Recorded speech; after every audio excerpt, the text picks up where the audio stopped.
Et il y a beaucoup avec des cravates, de belles cravates. Ils vont passer en charge, ils ont de belles cravates. Mais seulement ce que je ne vois pas, moi je pensais que quand on a des cravates avec de belles couleurs, peut-être les couleurs vont commencer à se disputer sur les tissus. Et quand ces couleurs se disputent, on commence à se gratter. Amen. Amen. Mais je vois que tout est posé. C'est-à-dire qu'il n'y a pas de dispute de couleurs. Ils sont différentes, mais ils restent ensemble. Amen. Je ne sais pas si vous voyez où je vais en venir. Ces couleurs sont nombreuses sur la cravate, mais ils ne se bousculent pas. Et je ne vois pas la personne en train de se gratter. Il est calme parce que les couleurs sont posées.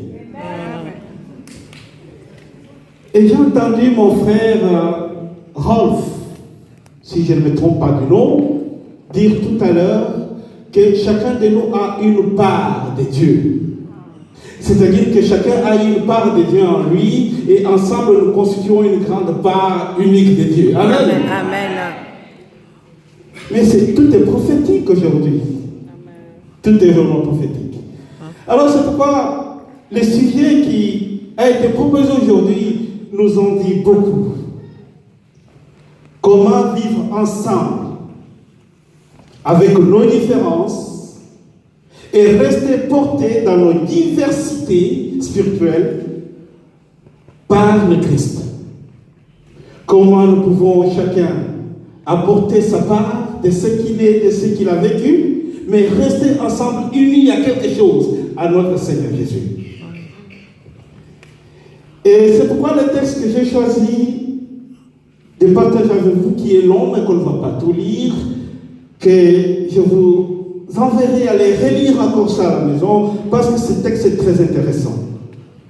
C'est dans le livre des Actes des Apôtres. Actes des Apôtres, chapitre 10. Si on pouvait tout lire, c'est tout le chapitre 10 et traverser le chapitre 11, du 1 à 18. Tout 10 et 11, 1 à 18. Mais je vais lire juste quelques versets aujourd'hui. Je vais commencer au premier verset du chapitre 10. Il y avait à Césarée un homme appelé Corneille, qui était officier dans la troupe romaine appelée cohorte italienne. Il était pieux et craignant Dieu avec toute sa maison. Il donnait beaucoup d'argent au peuple et ne cessait de prier Dieu. Vers 3 heures de l'après-midi, il vit clairement dans une vision un ange de Dieu entrer chez lui et lui dire « Corneille !» Il fixa le regard sur lui et rempli de crainte répondit « Qu'y a-t-il, Seigneur ?» L'ange lui dit « Tes prières et les dons que tu as faits sont montés devant Dieu et il s'en est souvenu. Maintenant envoie des hommes à Jaffa et fais venir Simon, surnommé Pierre. Il est logé chez un certain Simon, un tanneur, dont la maison se trouve près de la mer. Dès que l'ange qui lui avait parlé fut parti, Corneille appela 2 de ses serviteurs et un soldat pieux parmi ceux qui étaient attachés à son service. Il leur raconta tout ce qui s'était passé et les envoya à Jaffa. Le lendemain, alors que ces hommes étaient en route et qu'ils approchaient de la ville, Pierre monta sur le toit vers midi pour prier. Il eut faim et voulut manger. Pendant qu'on préparait le repas, il tomba en extase. Il vit le ciel ouvert et un objet ressemblant à une grande nappe attachée aux 4 coins qui descendait et s'abaissait vers la terre. À l'intérieur se trouvaient tous les quadrupèdes et reptiles de la terre, ainsi que les oiseaux du ciel. Une voix lui dit, lève-toi Pierre, tue et mange. Et Pierre dit, certainement pas Seigneur, car je n'ai jamais rien mangé de souillé ni d'impur. À nouveau pour la deuxième fois, la voix lui parla. Ce que Dieu a déclaré pur, toi, ne le considère pas comme impur. Cela se produisit 3 fois, et aussitôt après, l'objet disparut dans le ciel. Pierre restait perplexe sur la terre et sur le sens de la vision qu'il avait eue. Pendant ce temps, les hommes envoyés par Corneille avaient demandé où était la maison de Simon. Ils se présentèrent à la porte et appelèrent pour savoir si c'était bien là que logeait Simon, surnommé Pierre. Pierre réfléchissait encore à la vision quand l'Esprit lui dit, il y a 3 hommes qui te cherchent.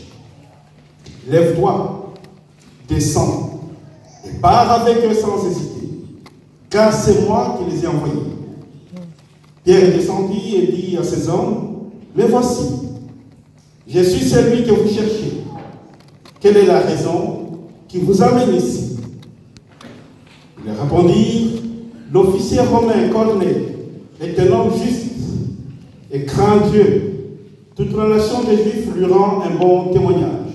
Or, il a été divinement averti par un saint ange de te faire venir dans sa maison et d'écouter tes paroles. Alors Pierre le fit entrer et le logea. Le lendemain, il s'éleva et partit avec eux. Quelques-uns des frères de Jaffa l'accompagnèrent.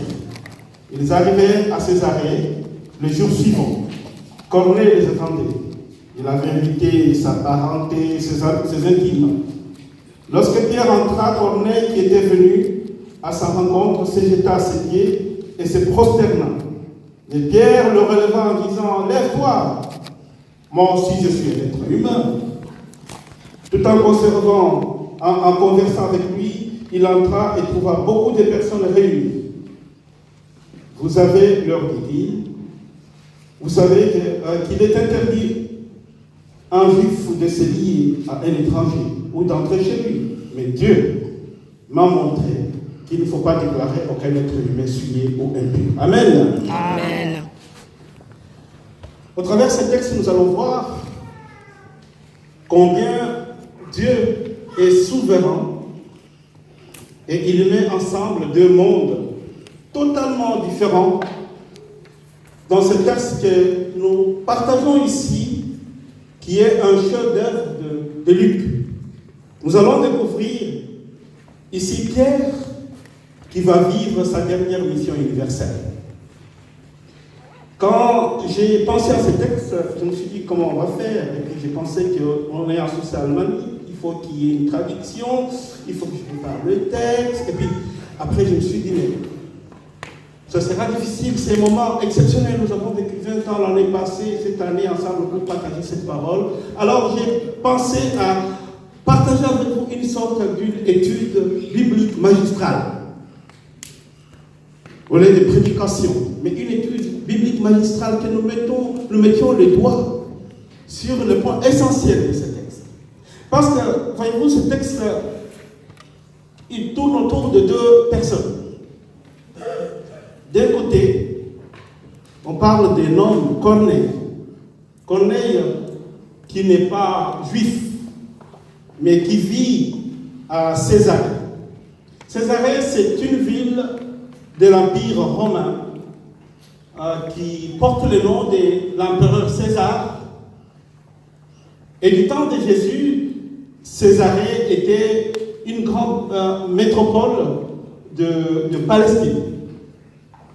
Et Césarée est sur la côte ouest, en face de la mer Méditerranée. Et Césarée est aussi à la frontière de Galilée et Samarie. Vous voyez un peu ces 2 peuples totalement différents. Galilée et Samarie. Les 2 mondes totalement différents. Et Césarée se trouve en face de la frontière de ces deux grandes villes. Et puis de l'autre côté, on nous parle de Pierre. Pierre est un ancien disciple de Jésus, un juif qui pratique bien la parole de Dieu, un juif bien connu. Donc ici, dans ce texte, nous voyons deux hommes différents, deux personnalités différentes, que Dieu veut unir, que Dieu veut mettre ensemble. Et à travers eux, ce sera aussi deux peuples qui vont se mettre ensemble. Que se passe-t-il ici exactement? Tout ce que nous partageons cet après-midi, de leur ouvrir la porte du royaume des cieux, comme le Seigneur le lui avait dit. Vous savez, dans Matthieu 16, 19, le Seigneur Jésus dit ceci: je te donnerai la clé du royaume des cieux. Ce que tu lieras sur terre aura été délié aussi au ciel. Et ce que tu délieras sur la terre aura été délié au ciel. En d'autres termes, dans ce chapitre, Pierre introduit ces gentils dans la maison de Dieu pour qu'ils puissent aussi jouir de tous les privilèges du christianisme, comme il avait fait pour les juifs aussi, convertis et aussi d'autres samaritains. Alors le texte nous dit qu'il y avait à Césarée cet homme, un homme nommé Corneille, qui était un officier à la tête d'un bataillon de 100 hommes. Corneille était un homme très important. La Bible parle de la cohorte, un bataillon de soldats, de militaires. Il dirigeait 100 hommes forts. Un homme qui appartenait à la catégorie, comme je l'ai dit tout à l'heure, non juif, et qui avait adhéré, qui avait accepté la foi juive. La Bible dit aussi précise que Corneille est un homme qui craignait Dieu. Pas seulement lui, mais avec toute sa maison. Donc quand on parle de sa maison ici, on parle de sa famille, des esclaves qui étaient peut-être dans sa maison, tous ceux qui vivaient avec lui. Et la Bible nous dit que Corneille faisait beaucoup d'aumônes. Il partageait de l'argent et priait Dieu continuellement. Quel beau témoignage quand on lit déjà dès le départ ce texte. Dans les deux premiers versets du chapitre 10, un homme qui était généreux, un homme qui priait Dieu, un homme qui était exceptionnel en quelque sorte. Alors, on voit cet homme caractérisé par quelques points, trois choses que j'ai relevées très importantes. Sa piété personnelle. Il aimait bien enseigner ceux qui étaient dans sa maison. Il aimait bien marcher et rester à l'écoute du Seigneur. On comprend ici que dans ce texte, l'influence de Corneille était étendue, même à ses soldats. Parce que parmi ces soldats, on a trouvé ceux qui étaient pieux, ceux qui croyaient en Dieu. Comme il est important de voir pour nous aussi aujourd'hui les leaders de nos églises qui doivent apporter une bonne influence parmi leurs membres. Je suis pasteur, j'apporte une bonne influence dans l'église où le Seigneur m'a posé. Le texte nous montre aussi Corneille que c'était un homme qui était bien rempli avec une bonne générosité. Il faisait beaucoup d'aumônes. Évidemment, il le faisait au peuple juif. Parce qu'il honorait ce peuple en qualité de peuple de Dieu. Il honorait ce peuple juif. À cause de cette générosité, il y a beaucoup de son milieu, d'autres gentils, d'autres païens qui détestaient Corneille à cause de ça. Mais lui, il faisait parce qu'il était en train de comprendre, de réaliser qui était ce gars-là. il avait un esprit de prière. Lui qui n'était pas juif, il était attaché au respect des choses de Dieu. Il avait appris à prier le Seigneur. Et il s'est vu souvent soutenu, lui qui n'était pas juif, il s'est vu soutenu par le Seigneur dans sa grâce à cause de son esprit de prière. Quand on a l'esprit de prière, quand on a l'esprit de s'attacher au Seigneur, il y a quelque chose qui va se passer dans notre vie. La Bible nous dit, quand l'ange vient, qu'est-ce qu'il dit à Corneille? Le Seigneur a répondu à tes attentes. Il a répondu à tes prières. Donc, Corneille était en communication avec son Dieu. La Bible nous dit bien, vers la 9e heure, c'est à peu près 3 heures ici chez nous, de l'après-midi, 15 heures, Corneille vit clairement en vision un ange de Dieu qui entre auprès de lui et qui l'appelle Corneille. La Bible dit, je te connais. Avant que tu sois né, avant que tu sois conçu dans le ventre de ta mère, je te connaissais déjà. Amen. Et l'ange arrive, il l'appelle Corneille, il l'appelle par son nom. Il le connaissait déjà.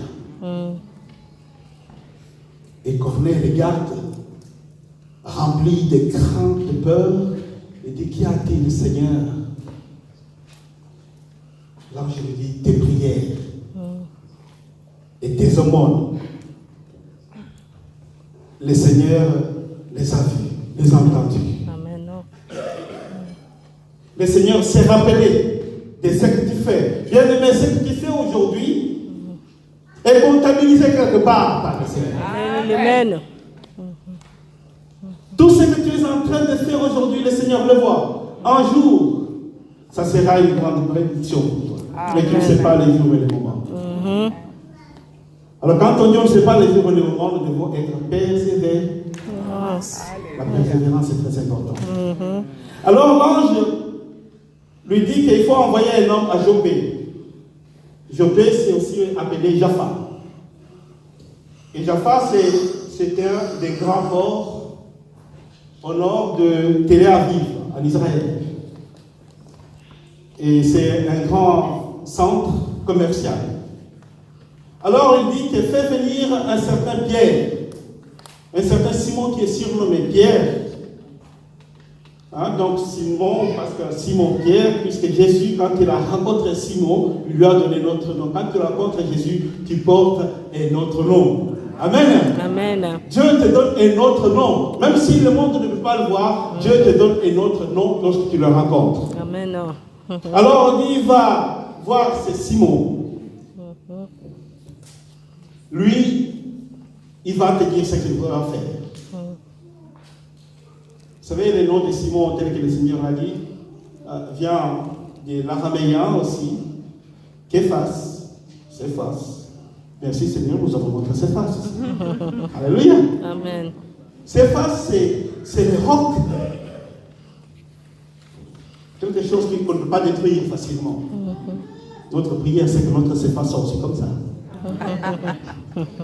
Solide.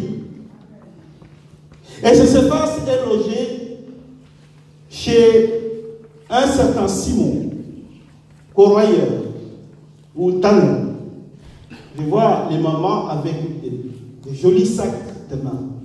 Les corroyeurs, c'est la personne qui prend les peaux des animaux, il les transforme pour qu'on puisse les faire de belles sacs, de belles chaussures. Alors c'était le travail de cet autre Simon qui travaillait le cuir à partir des peaux d'un animal pour fabriquer les sacrés d'âme tels que nous les avons aujourd'hui. Alors il va, cette personne qui habite au bord de la mer, lui va te dire ce qu'il faudra faire.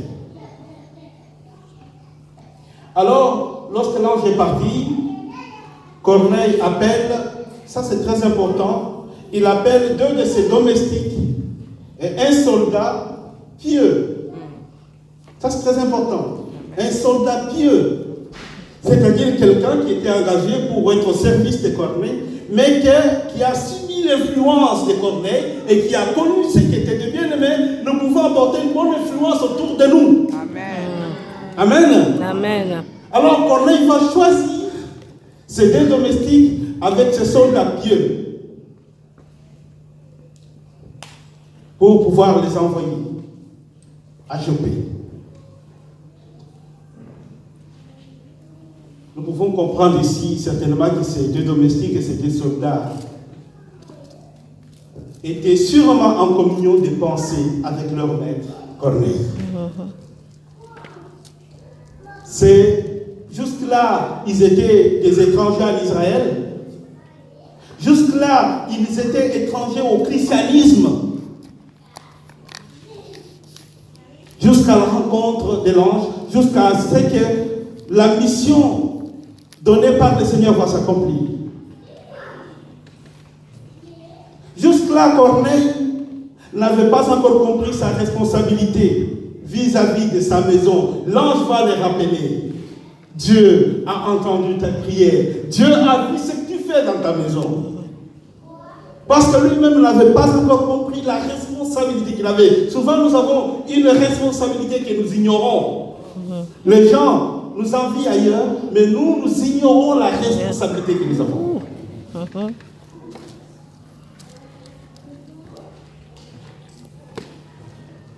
Alors voilà, Corneille va écouter l'ange. Il va suivre ses conseils pour aller chercher cet homme.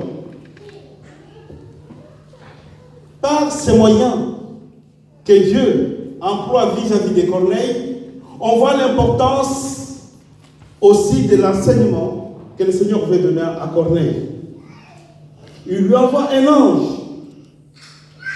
non pour l'instruire. Bien aimé, soulignez bien, l'ange que le Seigneur envoie à Corneille, ce n'est pas pour l'instruire, mais juste pour lui donner une adresse exacte, une adresse à laquelle il va trouver l'homme qui lui parlera de la part du Seigneur. Vous allez comprendre que le Seigneur a des méthodes, des fois, qui sont difficiles pour nous, mais qui doivent nous enseigner beaucoup de choses. Parce que le Seigneur veut que ces soldats trouvent l'homme qui va lui parler de la part de Dieu. Alors, le Seigneur est en train de montrer ici à Corneille, nous montre aussi nous aujourd'hui, nous parle aussi aujourd'hui, que malgré toutes nos compétences, on ne s'en sort jamais seul. Il faut un travail communautaire dans lequel les uns enseignent ou partagent leur expérience avec les autres. Et c'est ce que nous faisons aujourd'hui. La question n'est pas de dire c'est nous qui avons la meilleure doctrine ou que c'est nous qui sommes plus proches du Seigneur dans la pratique de l'évangile. Cet après-midi, nous pouvons dire avec grand courage que l'adresse, pour ce qui nous concerne, l'adresse à laquelle Dieu envoie ses anges se trouve à la CIAS, à la conférence des Églises africaines suisses, où nous venons partager nos expériences, où nous venons mettre ensemble notre culture. Sommes-nous prêts à recevoir les envoyés de Dieu? Sommes-nous prêts?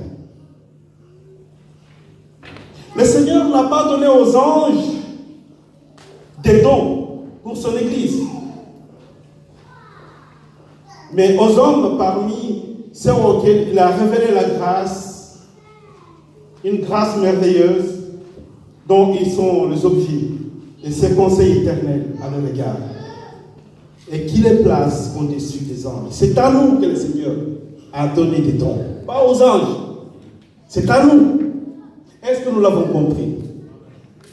C'est pourquoi les anges désirent regarder de près dans la bénédiction merveilleuse accordée aux hommes. 1 Pierre 1, 12 nous le montre. Alors que pour ceux d'entre eux qui ont péché, les anges qui ont péché et qui ont marché mal devant le Seigneur, il n'y a pas. Ils sont détruits. Car certes, il ne prend pas les anges, nous lisons dans Hébreux 2,16, il ne prend pas les anges, mais nous, car nous sommes la sémence d'Abraham. C'est-à-dire, le Seigneur ne sauve pas les anges, mais sauve les croyants parmi les hommes. Amen.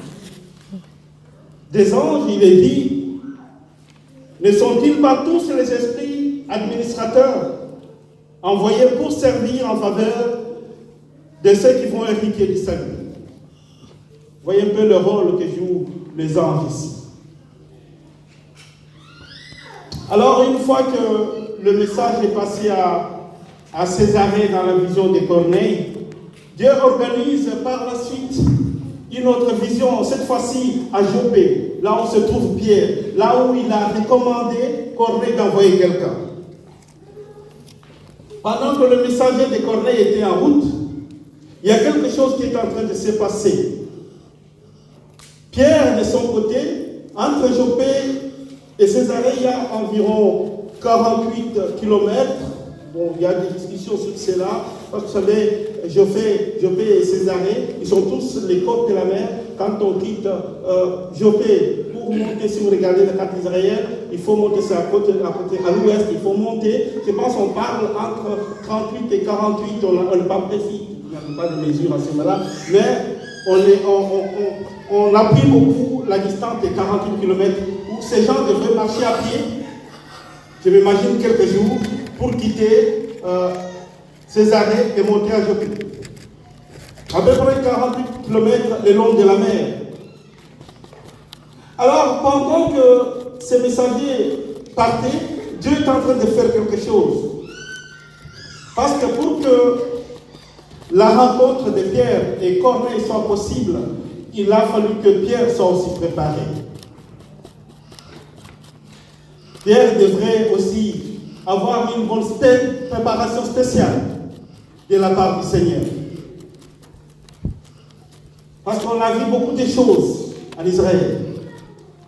Lors même que des gens comme des Samaritains, quand nous lisons Acte 8, les Samaritains avaient été convertis, baptisés, et qu'ils avaient aussi reçu le Saint-Esprit. Mais les chrétiens juifs ne comprenaient pas comment cela devrait être possible. Comment les Samaritains peuvent aussi avoir l'Esprit de Dieu. Donc, le Seigneur devrait aussi préparer Pierre pour qu'il n'entre pas dans le doute, dans l'hésitation. Bien aimé, la préparation une préparation pour s'ouvrir à l'autre, c'est fait aussi quand on est conscient. On est conscient de notre vie. Est-ce que nous nous reconnaissons que nous sommes vraiment des chrétiens qui aiment Jésus, qui aiment pratiquer la parole de Dieu? Quand on est conscient aussi, bien aimé, on reçoit. La grâce de Dieu va encore accélérer beaucoup de choses au milieu de nous. Parce que cette prise de conscience effacera nos différences. Et nous pouvons alors comprendre qu'en mettant ensemble chaque portion des dons que nous avons reçus, et dans l'ensemble de cette diversité, une diversité culturelle, une diversité de dons, nous pouvons devenir plus forts, nous pouvons venir une référence. C'est pourquoi j'aime bien les messages de mon frère Rolf tout à l'heure. Nous sommes tous des grands lecteurs de la Bible. Regardons un peu ce qui s'est passé à Corinthe. Dans son premier livre, aux Corinthiens, le livre que Paul écrit, nous pouvons découvrir qu'à Corinthe, il y avait des grandes divisions. Alors qu'à Corinthe, il s'est passé beaucoup de bonnes choses. Il y avait des grandes rivalités. Et pourtant, nous avons toujours regardé les Corinthiens comme des personnes qui étaient bons, ils ont reçu beaucoup de dons. Nous pouvons toujours penser qu'il y avait une bonne unité chez les Corinthiens. Alors, qu'est-ce qu'on découvre dans cette ville de Corinthe, il y avait plusieurs parties. Il y avait beaucoup de dons, mais il y avait ceux qui étaient là pour le parti d'Apollos, qui se considéraient comme des intellectuels.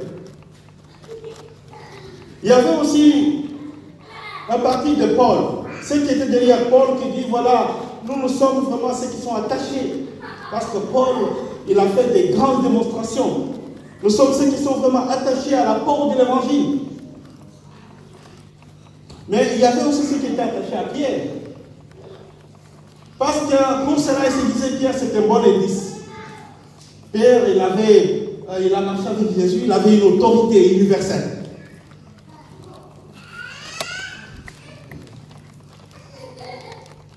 Mais pourtant, tous les dons là, chacun l'avait reçu pour un but. Mais là, c'était que chacun avait, ils disent qu'ils ne sont pas comme les autres, ils ont une onction spéciale. Bien aimé, Dieu ne fait pas une onction qui différencie ses enfants, ses éléments qui doivent apporter la parole. Amen. Quand le Seigneur nous donne, il donne comme il veut, quand il veut, comment il veut. Mais cela, il donne pour que chacun utilise ça pour la communauté, pas pour qu'on puisse te dire quand tu passes, voilà l'archibishop.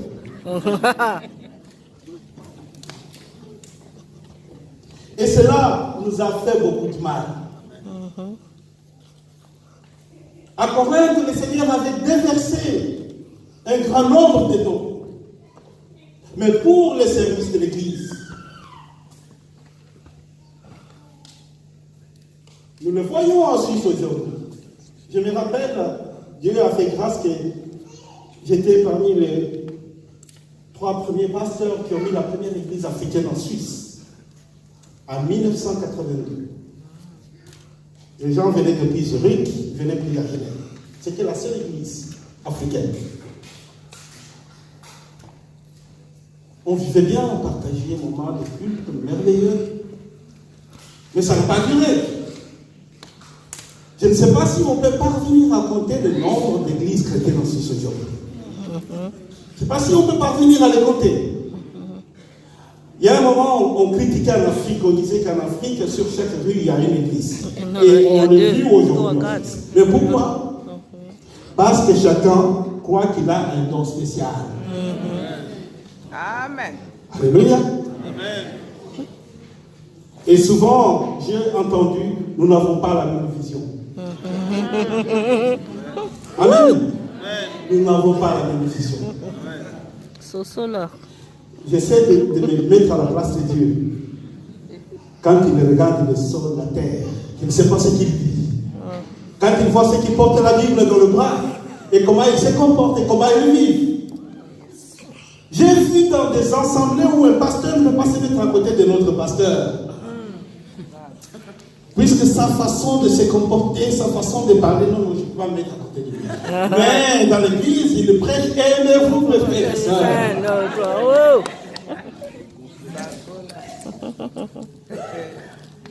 Ça nous a fait du mal.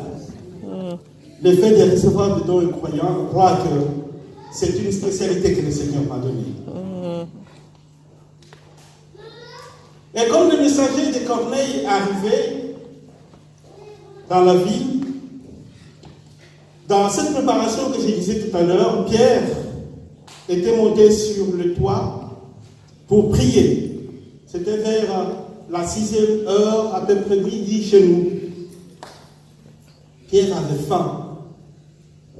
Et pendant qu'on lui préparait, qu'on lui faisait quelque chose à manger, alors il eut une extase. C'est une grande vision avec les yeux ouverts. Et il voit du ciel une sorte de nappe, vase, selon le texte, qui descend. Et sur cette vase, il y a beaucoup de choses. Des animaux, des reptiles, des quadrupèdes, des choses qui étaient interdites. Si vous lisez le livre de Lévitique, vous allez voir que Dieu avait interdit au peuple d'Israël de manger beaucoup de choses. Mais voilà que le Seigneur, il veut nous faire comprendre une autre leçon. Il fait descendre toutes ces choses sur une nappe et il demande à Pierre, il appelle Pierre, Pierre, lève-toi, tu me manges. tout ça. Mais Pierre, qui a étudié, qui a grandi d'une période de Lévitique, qui a grandi du moment, du période de la loi, il dit, mais ce n'est pas possible, Seigneur. Jamais je n'ai mangé de telles des choses impures, je ne peux pas manger. C'est immonde, je ne peux pas manger. Et une voix le fait encore adresser pour la seconde fois. C'est que Dieu a purifié Pierre. Ne l'était pas pour impur. Et cela est arrivé 3 fois. Pierre a entendu cela 3 fois, et à la 3e fois, la nappe est remontée. Pour mémoire, nous savons que c'est par 3 fois que Pierre avait nié Jésus, n'est-ce pas? Nous savons aussi que le Seigneur, il vient ici te rappeler, par cette répétition de 3 fois, il essaie de convaincre Pierre que ce qu'il lui a donné, ce qu'il a mis dans ses mains est pur. Mais pourquoi passons-nous à rendre impur ce que Dieu a béni? Il nous arrive souvent de mettre des barrières entre nous, car les autres sont différents de nous. Ils ne sont pas de notre compétence. Nous sommes vraiment ceux qui sont dans une église de réveil. Aujourd'hui, avec cette dénomination de réveil, bien sûr, c'est bien. Mais aujourd'hui, il y a ceux qui, quand ils disent nous sommes vraiment de l'église du réveil, c'est-à-dire que nous ne sommes pas comme les autres.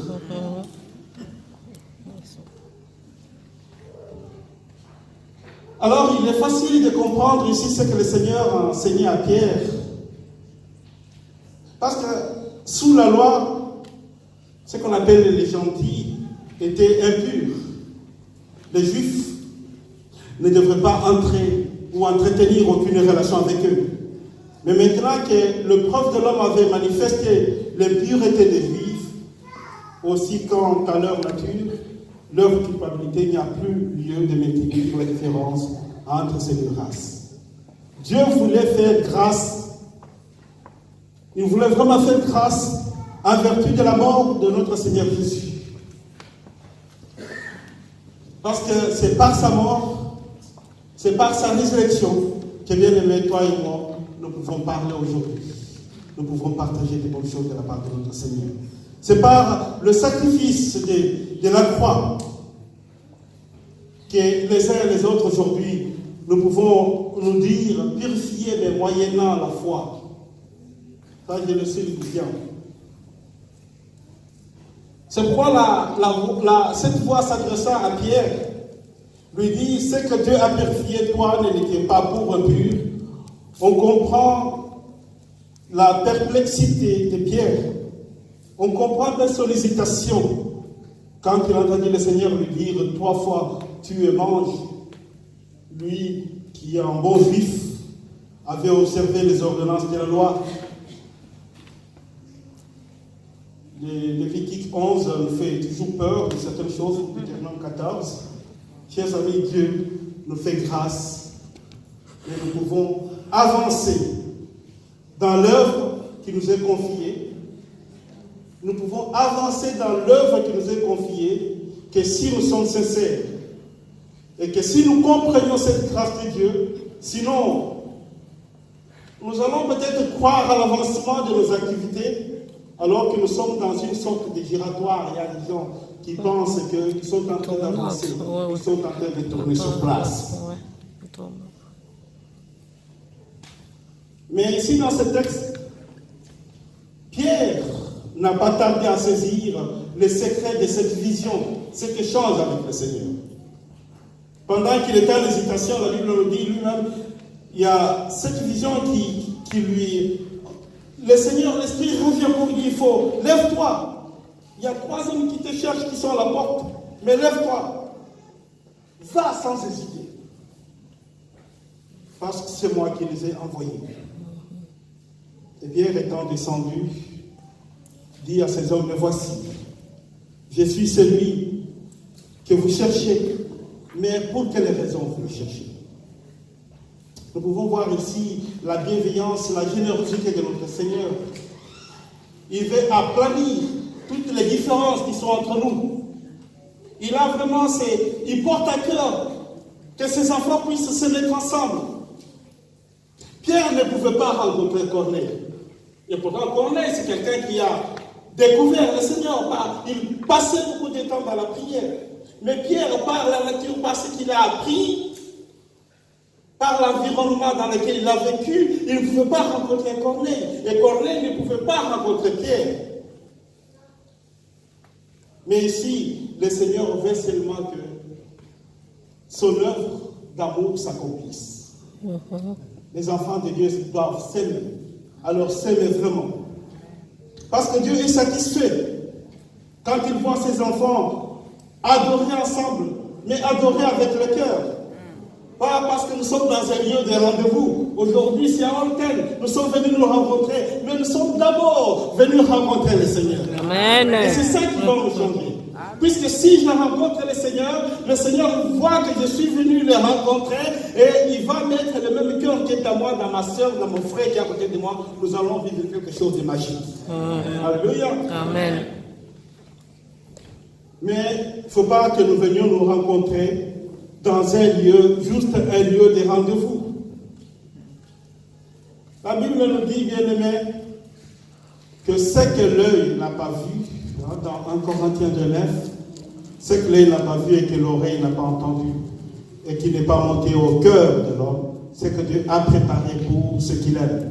Et cette parole a déjà été dite dans le texte que j'ai lisé il n'y a pas longtemps, dans l'Ancien Testament déjà, dans Ésaïe 64, versets 3 à 4, 64, 3 à 4, il est écrit ceci: lorsque tu fis des prodiges que nous n'entendions pas, tu descendis et les montagnes s'ébranlèrent devant toi.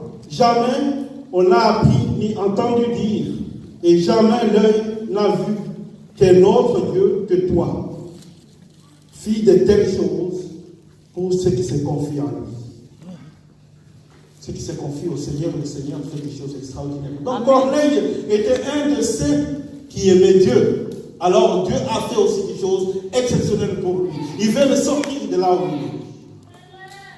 il était bien.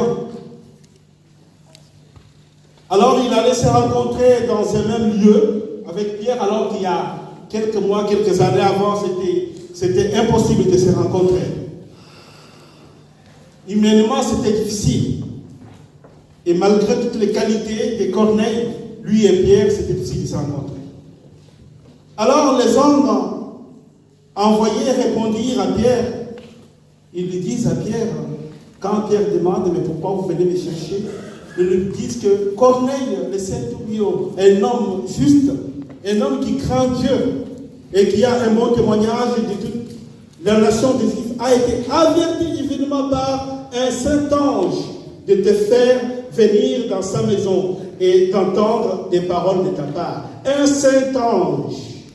Je me demande pourquoi on insiste sur saint ange. C'est puisque Dieu marche, Dieu communique dans l'unité. Saint ange, la pureté, il vient nous rencontrer. Ce qui sort de lui dans toute pureté. Le saint ange est venu lui dire. Alors, sur ce verset, nous voyons combien ces domestiques, ces soldats, ils reconnaissent ce que le Seigneur a placé dans leur maître. Donc si nous pouvons faire un stop sur ce verset, nous pouvons découvrir comment Dieu, quand il touche le cœur de l'homme, et quand un homme est docile à la parole de Dieu, tu ne resteras jamais la même personne. Parce que Dieu va te changer. Il va dépouiller de tout ce qui est toi. De tout ce qui est toi en tant qu'un homme, Dieu va changer, il va t'enlever ta folie de grandeur. Il va t'enlever les complexes de supériorité ou d'infériorité. Vous savez, il y a des frères et des sœurs qui ne peuvent pas aller dans un milieu parce que ceux qui sont là, ils le savent plus que lui. Et il y a ceux qui disent, je ne peux pas aller avec eux parce qu'ils ne connaissent rien. Mais quand on est changé, transformé par le Seigneur, on ne voit plus ces différences. Dieu te change parce qu'il va communiquer avec toi. Voyons, Corneille n'est pas juif, n'est pas un homme d'une classe à part, mais Dieu communique avec lui par son ange. Il a eu la communication, Corneille a eu la communication en direct avec Dieu. Mais nous pouvons comprendre aussi comment Dieu travaille. Dieu dit en quelque chose, même si tu as été nourri directement à la source, parce que c'est Dieu qui lui a parlé directement par son ange, même si tu as été nourri directement à la source, par moi, mais j'ai fait te laisser à l'instruction de mon serviteur. Alléluia. Je vais te laisser à l'instruction de mon serviteur. Lui te parlera. Lui te dira ce qui est utile pour ta vie, pour ton ministère. Je ne sais pas si vous saisissez cela. Il y a des gens qui sont sur des occasions. Parce que moi, le Seigneur m'a parlé, personne d'autre ne peut plus rien me dire. Parce que je suis en communication avec le Seigneur. Lui, il se dit, pasteur, mais il ne peut rien me dire. Parce que moi, le Seigneur me parle. J'ai entendu une phrase un peu qui fait rire quand des frères disent à des frères d'une autre église, mais dans votre église, est-ce que votre pasteur voit? Je pense que ceux qui parlent les gars, ils sont les traduire.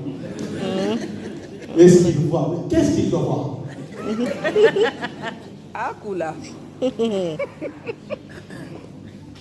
Votre pasteur ne voit pas. Alors Corneille n'a pas dit que Pierre n'a rien plus que moi, n'a rien à m'apprendre. Parce que moi je suis en contact avec Dieu. Dieu m'a parlé. Corneille n'a pas fait cela. Il s'est soumis. Il a écouté les recommandations de l'ange. Amen.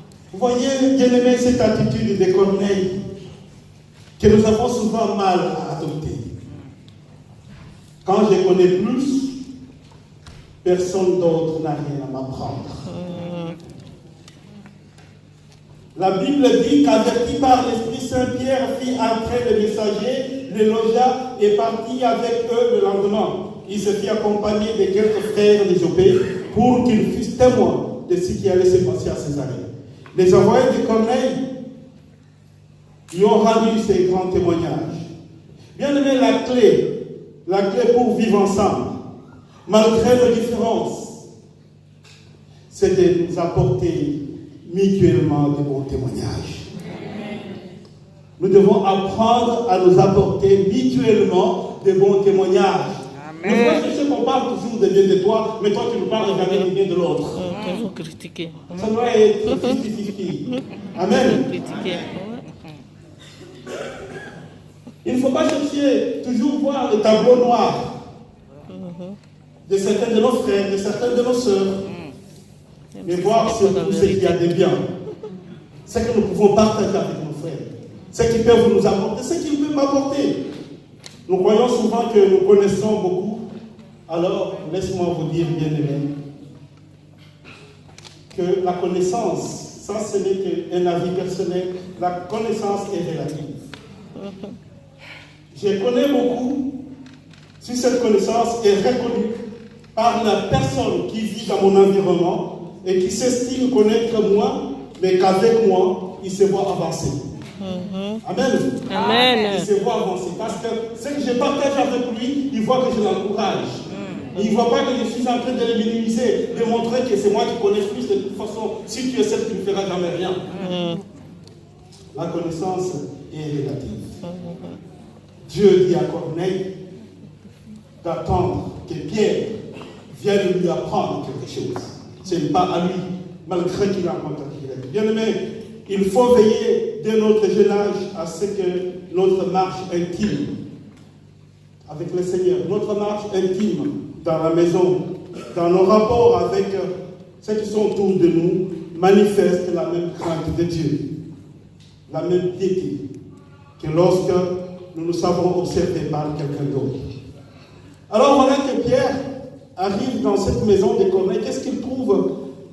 Corneille avait appelé tous ses amis, des gens, tous ceux qui étaient autour de lui parce qu'il était tellement dans la joie.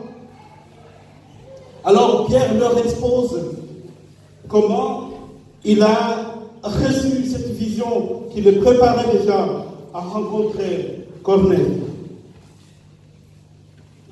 Et Pierre insiste sur une chose, leur dit que, vous savez, nous, les Juifs, il n'est pas permis que nous puissions aller à la rencontre de ceux qui ne sont pas juifs. Mais moi, le Seigneur m'a convaincu. Il m'a dit qu'il ne faut pas considérer impur ce qu'il a créé, ce qu'il a donné. C'est pourquoi lorsque vous m'avez envoyé chercher, je suis venu sans hésiter, sans aucune difficulté. Je suis au milieu de vous aujourd'hui. Et Corneille, de sa part, lui dit aussi comment Dieu a fait qu'il puisse se rencontrer. Dans sa prière, j'imagine, parce que l'ange dit à Corneille que le Seigneur a écouté ta prière, lui qui était non-juif. J'imagine dans sa prière, Corneille exposait des besoins que seule la grâce de Dieu pouvait satisfaire. Les prières auxquelles la connaissance qu'il avait d'un Dieu des Juifs, parce qu'il savait aussi, c'était des Juifs même s'il n'était pas juif, ne pouvait pas répondre. Mais il a insisté. Ici, le texte nous montre que nous avons besoin de la grâce de Dieu. Lorsque tout va de travers, nous avons besoin que cette grâce ouvre nos cœurs pour que nous comprenions profondément la parole de Dieu. Cette parole que nous lisons tous les jours. Mais malgré que nous lisons la parole de Dieu tous les jours, on s'étonne des fois de voir que les chrétiens, malgré cette lecture, les chrétiens ne changent pas. Et on voit que la parole qu'ils lisent, on dirait que cette parole ne change pas leur caractère, ne change pas leurs humeurs, ne change pas leurs habitudes. La parole que les chrétiens d'aujourd'hui lisent ne change pas leurs sentiments de division, ne change pas leurs sentiments de séparation. Nous éloignons d'ailleurs plus les gens au lieu de les amener. Je l'imagine, la période que nous avons commencé cette conférence en 1997, on faisait des cultes, on était à Philippe, je ne sais pas si vous savez, il n'y avait pas de place. On cherchait où mettre les gens. Et aujourd'hui, pendant que nous sommes là, il y a ceux qui sont en train de célébrer. Alors qu'on devrait se mettre ensemble. Alors Corneille a écouté l'ange qui lui disait que tes prières sont exaucées par le Seigneur. J'imagine. Corneille a fait une belle prière. Lui qui était non-juif. Il a fait une belle prière à tel point que l'ange est venu le visiter. Il a accepté que Pierre, qui n'était pas de la même doctrine, si je peux me permettre, vienne se mettre avec lui, avec sa famille, avec ses amis.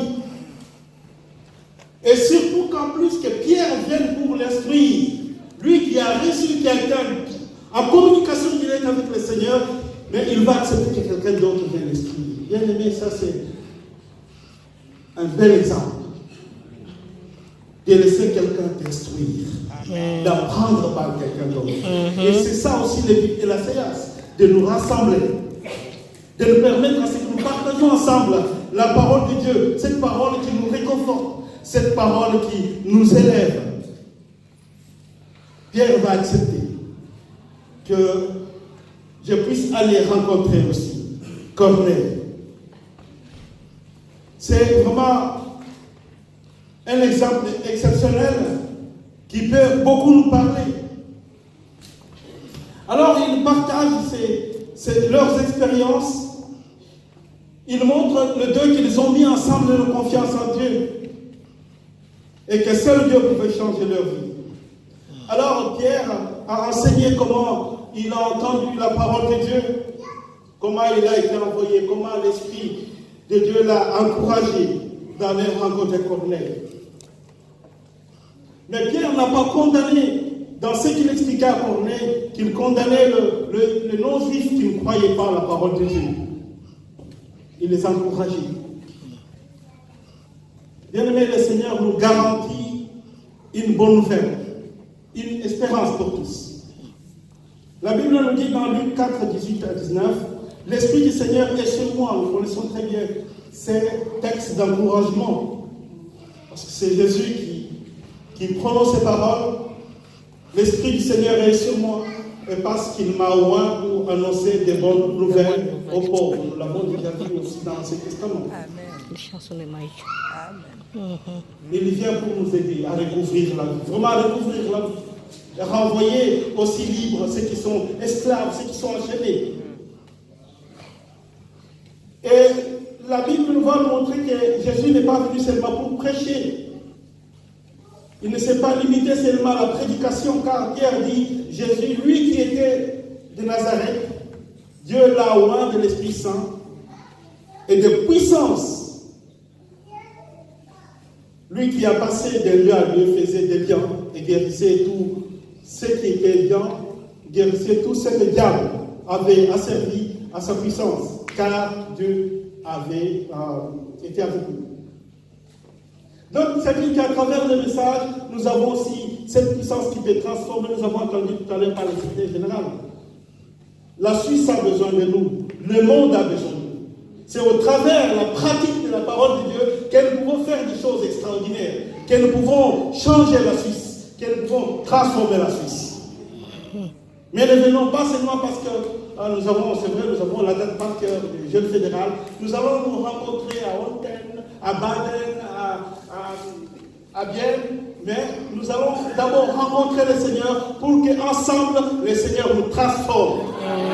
Le Seigneur nous change pour que nous devenions une seule personne. Le Seigneur a fait beaucoup de choses.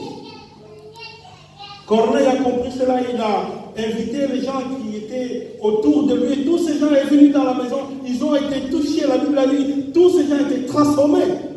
C'est grâce à partir d'une personne qui a accepté, qui a compris la puissance de la parole de Dieu, et tous ceux qui étaient dans l'environnement de Corneille ont été changés. Ils étaient différents, mais ils sont maintenant unis dans la parole de Dieu. Je pense qu'il y a quelques années, nous ne connaissons pas tous. Mais si nous sommes venus aujourd'hui dans cette guerre, c'est grâce à la parole de Dieu. Amen. Et c'est cette parole qui nous a unis. Si la parole de Dieu nous a unis, c'est-à-dire que Dieu nous a portés dans sa main. Et bien aimé, nous pouvons nous imaginer, j'ai dit tout à l'heure que je vois la cravate de mon frère. Il n'est pas en train de se gratter, parce que ça nous fait pas mal avec des différentes couleurs. Mais si Dieu nous a unis dans sa main, et que nous, dans sa main, nous sommes en train de nous bagarrer, nous pouvons nous imaginer la tristesse de Dieu. Parce que si nous appliquons cela, bien aimé, ceux qui ne peuvent pas venir aujourd'hui rejoindre la CEAS, ils vont voir qu'il y a quelque chose qui a changé dans cette institution. Il faut que nous puissions être des exemples, comme le fait Corneille. Il l'a fait avec ses domestiques, avec ses soldats, avec toute sa maison. Le témoignage des apôtres avait et a aussi encore aujourd'hui une importance capitale que nous pouvons comprendre si nous lisons ces témoignages régulièrement. Bien aimé, beaucoup de choses peuvent changer dans notre vie. Et pour acheminer à la conclusion, nous savons que Pierre a rapporté tout ce qu'il a vu. Et ce qui est très important, c'est que Pierre n'a pas jugé. Il a juste dit ce que le Seigneur a fait dans sa vie, a fait dans son environnement, a fait au milieu de tous les gens qu'il a rencontrés. Voilà le témoignage que nous pouvons apporter aussi pour la CIAS. Nous avons fêté 20 ans l'année passée. C'est-à-dire que nous avons eu cette reconnaissance de la part de notre Seigneur qui nous a permis que nous puissions arriver jusque-là. Il faut que nous puissions nous imaginer tout cela, nous disent, Seigneur, comment est-ce possible?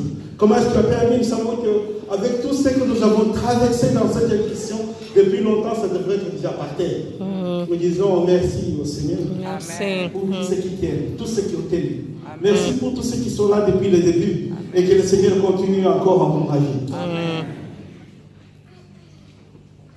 Et si nous pensons à tout cela, bien aimé, nous n'allons pas faire un pas en arrière. Nous allons chercher à avancer. Comme je le disais, Pierre n'a pas terminé son discours chez Corneille en condamnant les Juifs qui ont refusé de croire. Mais il va encourager. pendant que Pierre était en train de parler, pendant qu'il était en train de terminer ces mots, il y a des choses qui s'est passées. Il y a l'Esprit Saint qui est tombé. Et tous ceux qui entendaient la parole de Dieu s'étaient transformés. Il y a eu quelque chose d'extraordinaire. Pierre a juste fait comprendre à Corneille et les siens que pour faire partie du royaume des cieux, pour être sauvé, il fallait posséder la rémission des péchés en croyant au Seigneur Jésus-Christ mort, ressuscité et glorifié. Voilà les témoignages que nous pouvons apporter au-delà de nos murs de la CIAS. Parce que cette connaissance que Pierre donne à Corneille manquait à Corneille et à tout son environnement. Ça manquait dans leur foi de reconnaître que le Seigneur est mort, est ressuscité, glorifié. Et c'est par lui que nous pouvons être ensemble. Si nous reconnaissons cela, bien aimé, nous allons peut-être nous mettre à pleurer quand nous voyons comment nous agissons avec les frères et sœurs qui sont autour de nous. Jésus est mort pour moi. Il est mort pour nous. Il est mort pour moi. Il est mort pour nous. Il est ressuscité pour moi. Il est ressuscité pour nous. Il est le Seigneur glorifié. Amen. Et cela peut changer notre vision des choses. Parce que quand nous voyons dans ce texte, dès que les gens qui écoutaient Pierre à ce moment-là, la Bible nous montre que Dieu les a scellés du Saint-Esprit. Et à ce moment-là, Dieu les a reconnus comme ses enfants. Si nous savons impacter notre milieu bien-aimé, Dieu nous considère comme ses enfants. Mais si nous faisons des divisions, si nous éloignons ceux qui veulent venir vers le Seigneur, nous pouvons chanter, nous pouvons prier, nous pouvons faire des belles louanges. Mais devant le Seigneur, c'est comme si nous passons des temps. Nous n'avons rien fait. Nous pouvons chanter. Nous pouvons dire que dans notre église, les pasteurs voient, mais il n'y a rien. Ils ne voient rien. Parce que nous ne faisons rien. Il y a des églises où on dit, le pasteur peut dire, mais je verrai que dimanche prochain, chaque frère, chaque soeur vienne avec un autre frère, une autre soeur. C'est toujours difficile parce qu'on n'a pas le courage d'aller voir les autres et dire, venez aujourd'hui, nous allons prier. Venez dans notre église aujourd'hui, voir comment le Seigneur nous parle. Nous n'avons pas ce courage-là. On cache le Seigneur. Mais si on cache le Seigneur, comment nous pouvons vivre ensemble? Éphésiens 2, 13, 14, si j'en ai terminé, il dit, mais maintenant en Jésus-Christ, vous qui étiez jadis éloignés, vous avez été rapprochés par le sang de Christ, car il est notre paix. Lui qui est des deux, n'en a fait qu'un, et qui a renversé le mur des séparations. Amen. Alléluia. Amen. Ah, quelle belle parole. Il a renversé les murs des séparations. Je peux vivre à Holten, je peux être dans l'église, mais de l'Éternel, je peux être dans l'assemblée des Bâles, mais je sais que je suis dans une église. Amen. Alléluia. Amen. Je ne dis pas que là, c'est chez le pasteur Chanda, ici chez le pasteur Cephas, ici chez le pasteur Richard. Non, je dis je suis dans la même Église. Amen. À tel point que nous sommes allés jusqu'à parler de vol des disciples. C'est le pasteur, il court autour de mes disciples, de fidèles. Ils sont à quoi? Ou ils sont à Christ? C'est vrai, pour moi, je pense que ça fait 40 ans, 41 ans de ministère pastoral. Je n'arrive jamais à dire, c'est vrai, c'est normal, on peut le dire, mais moi, c'est lourd pour dire que c'est mon église. Souvent, c'est notre église. Parce que des fois, ça me fait peur. Quand je dis que c'est mon église, ça me fait peur. J'ai toujours hésité, du moment que je vais sortir les mots, je sais que c'est lourd. Alors, il faut que je dise, c'est notre église. Alléluia. Parce que quand tu dis c'est mon église, c'est bien, on le dit sans penser, on sait mal. Mais il y a des fois quand on dit c'est mon église, et quand tu vois que ton fidèle est allé prier ailleurs, parce qu'il faut qu'il revienne dans mon église. C'est pas ton église, c'est l'église De Dieu. Amen. Alléluia. Amen.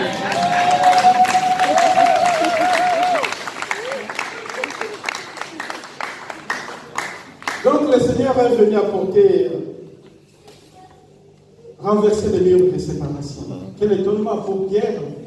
Pierre et les frères qui l'avaient accompagné, quand ils ont vu le Saint-Esprit agir aussi dans la famille de Corneille, je pense que Pierre était aussi surpris. C'est vrai, il portait la parole de Dieu, il était surpris aussi de voir que cela se passe comme ça. Les gens commencent à parler en langue, les gens commencent à sauter, des choses qu'il n'avait pas prévues. Lui, il était venu jusqu'à enseigner tout ce que le Seigneur a réalisé dans leur vie, mais là, il a vu, du coup, les choses ont commencé à changer. Il les entendait parler en langue. Ils entendaient magnifier Dieu. Il n'y avait plus de différence entre juifs et gentils qui croyaient en Dieu. Tous étaient amenés à Dieu par la puissance du Saint-Esprit. Tout ce qui les séparait, tous ceux susceptibles de nous séparer, nous aussi aujourd'hui, sont censés prendre fin par la mort et la résurrection de notre Seigneur. Tout ce qui est censé nous diviser, nous séparer, est censé prendre fin. Pour que même notre institution puisse prendre son envol, puisse décoller. Nous devons prendre conscience que c'est la vie de mer. Il faut que tout cela disparaisse. Parce que nous sommes soutenus par l'Église. Si vraiment nous prions l'Église, lui va nous porter. Pierre, recruté comme enseignant, Dieu l'a recruté comme enseignant. Et si Pierre, dans la maison de Corneille, Pierre découvre une autre réalité de la parole de Dieu. Il découvre une autre réalité de la puissance de la parole de Dieu.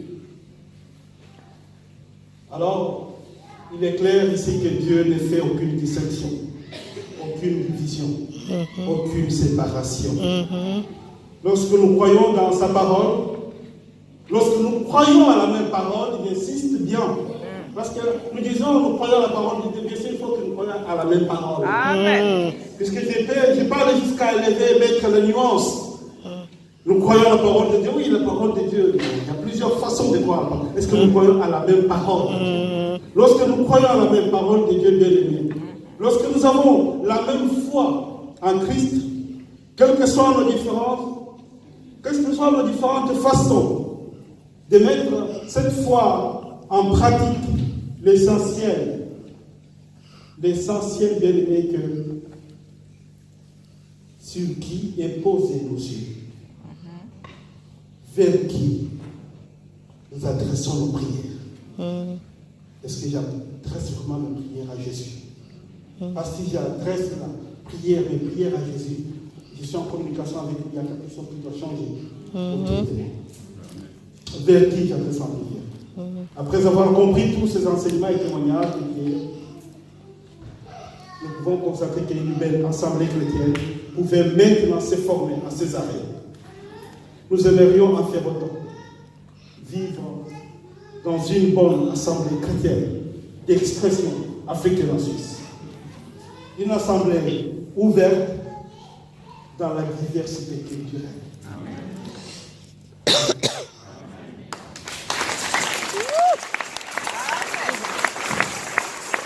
Et bénit son peuple.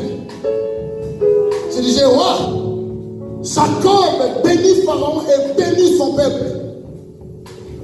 Parce que Joseph a porté, Pharaon a porté un regard favorable dans la vie de Jacob parce qu'il était le père de Joseph.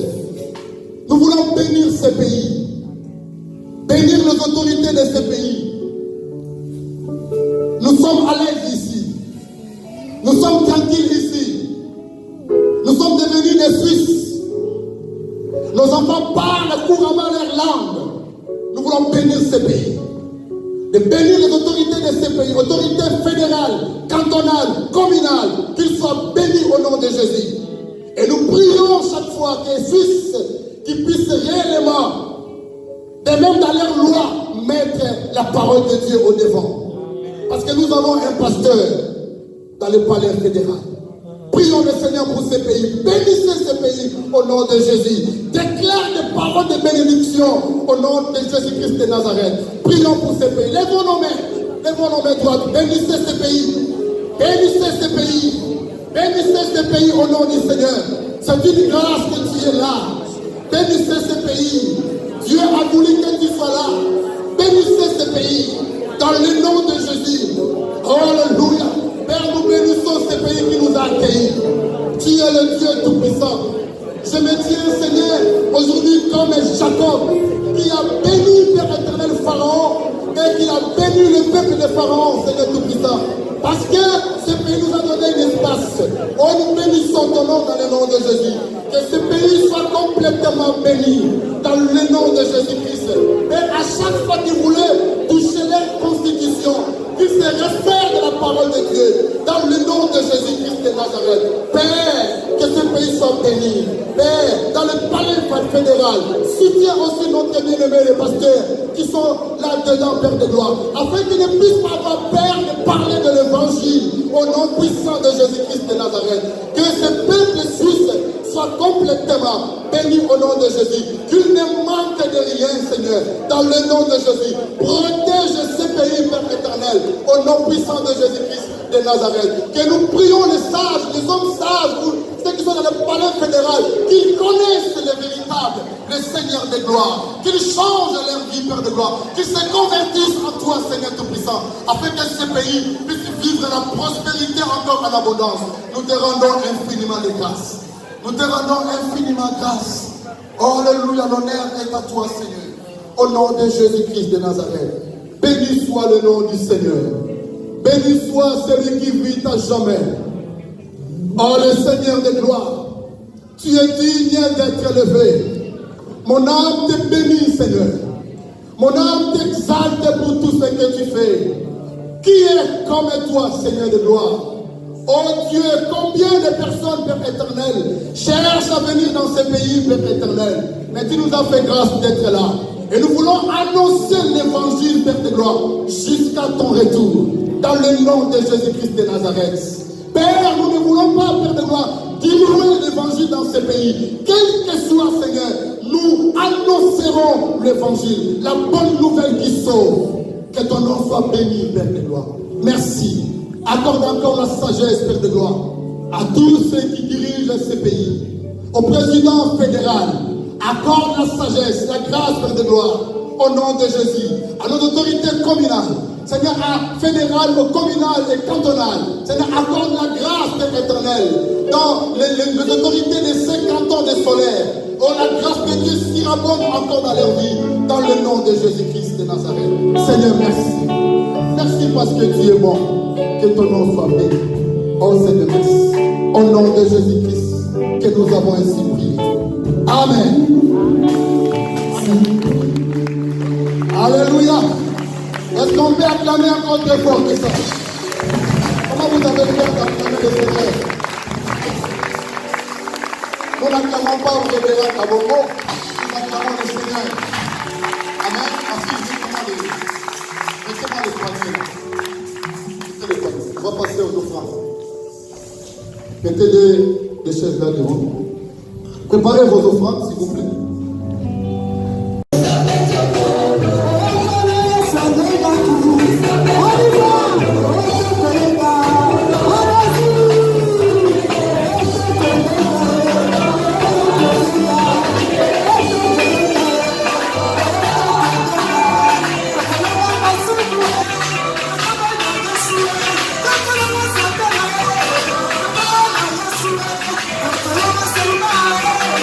Oh,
le Seigneur de gloire.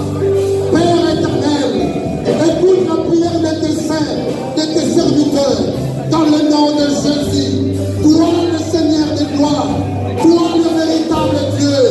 Nos mains sont tendues vers de gloire vers ton Église pour la bénédiction. Oh, répand ta grâce dans ton Église. Nous voulons prospérer à tous égards. Au nom de Jésus-Christ de Nazareth. Alléluia. Restons toujours là, éminent homme de Dieu. Je demande au pasteur Richard de prier pour la nourriture. Et après, il va passer le micro au pasteur John. Il est là à côté de toi. Pasteur John va faire la prière de clôture. Prions. Père, nous te sommes infiniment reconnaissants parce que tu as créé l'homme à ton image, Seigneur. Tu as fait le corps, l'âme et l'esprit. Merci parce que nous avons écouté ta parole, Seigneur. Tu nous as nourris spirituellement. Et la Bible nous dit, le corps est faible, mais l'esprit est toujours disposé. Maintenant que nous allons, Seigneur, que tu puisses nous approcher de la table, Seigneur, pour rompre le pain, nous t'invitons, Seigneur, de venir nous accompagner, de venir, Seigneur, manger avec nous. Père Tout-Puissant, tu sais ce que nous avons besoin. Nous te rendons grâce, parce que toi, tu as pourvu que ceux qui respirent puissent se nourrir en fin de vie. Seigneur, nous te sommes vraiment reconnaissants, parce qu'étant des armées, nous n'avons pas besoin de souffrir de la faim. Nous savons que l'Afrique, Seigneur, nous savons que, Seigneur, il y a des peuples, il y a des populations qui en souffrent, Père de gloire, mais tu nous as fait grâce, Seigneur. Nous qui sommes ici, Seigneur, nous voulons, Père de gloire, te rendre grâce. Nous voulons, Seigneur Dieu Tout-Puissant, que tu puisses bénir ce petit repas, préparé, Seigneur, par tes enfants. Et je dresse, Seigneur, tout simplement cette parole de la foi, que Jésus, qui a opéré dans tous les domaines de notre vie. Et je veux, Seigneur, que tu envoies tes anges pour sanctifier ce repas. Quand nous allons les prendre, Seigneur, puisse nous fortifier. S'il y a des personnes malades, Seigneur, s'il y a, Seigneur, des faiblesses dans nos cœurs, Père de gloire, que tu puisses restaurer au travers de ces repas. Nous te bénissons. Nous te glorifions. Parce que nous avons senti ta présence, Seigneur. Et nous voulons, Seigneur, que tu continues avec nous en mangeant. En vivant, Seigneur, ce repas. Père, bénis les mecs qui l'ont préparé. Seigneur, écarte les sources de provenance, remplis leur craignée, Seigneur, Dieu Tout-Puissant, parce que tu es Jéhovah Jireh. Pourquoi, Seigneur, à leurs besoins, touche, Seigneur, leur poche. Bénis et remplis, Seigneur. Bénis, Seigneur, Dieu Tout-Puissant, le pasteur, Jacques, qui nous a accueillis, qui a trop dépensé, Seigneur. Mais toi, tu es un Dieu qui n'a pas, Seigneur, le main limité. Je veux que tu puisses bénir son église puissamment, Père de gloire, au nom de Jésus. En fait, que si tu tardes encore à venir, que tu puisses les inciter encore et nous accueillir dans cette vie. Sois béni, sois glorifié. Merci. Merci, Papa. Écoutez la prière finale, s'il vous plaît. Que l'amour de Dieu qui surpasse tout l'amour de ce monde et la grâce de notre Seigneur Jésus-Christ et la communion du Saint-Esprit qui puisse nous accompagner dans notre Père. Au nom de Jésus, j'ai ainsi prié. Amen.